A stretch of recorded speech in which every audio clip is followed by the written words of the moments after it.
Hi, I'm the 13th Wolfman, and this is my top 3 werewolf films for the movie Phantom. That's right, this is a video response for the movie Phantom.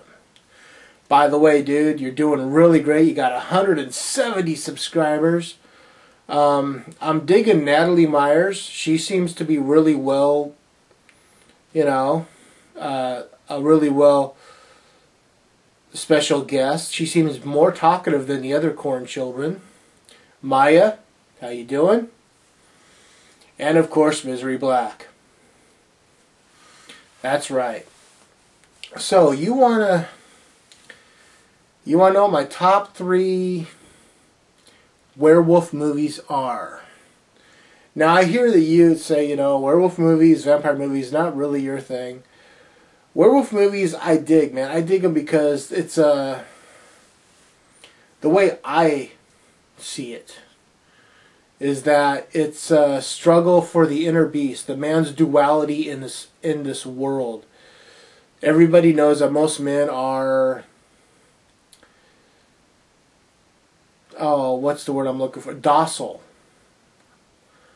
Docile men that just want to do what they have to do to get through life, And then there's the inner beast in a lot of us, whether it be sexual frustration or not, and that's the werewolf side. That's the beast that wants to get out. And so that's the way I view werewolf movies. So what are my top 3 werewolf movies, may you ask? Well, okay. Let's start with number 3. I would say it's not really horror, man. It's more of a comedy. But I'm going to go Teen Wolf. Yeah. Michael J. Fox, hitting puberty, growing a bunch of hair, not quite sure what he wants to do. Number 2, The Howling. I love the first movie of The Howling. I actually like the second movie of The Howling, but after that they just go to crap.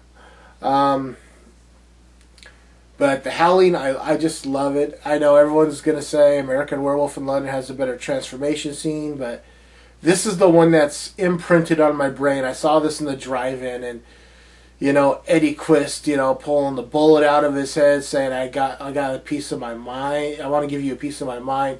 And then, all the bladders going off on his face, and transforming, I thought was cool.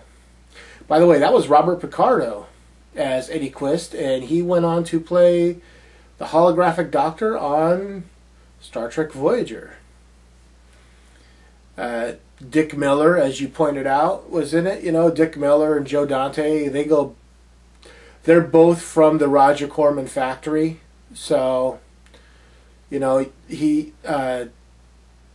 Dick Miller was used in Joe Dante's Piranha, which was before The Howling, and Gremlins, which you mentioned.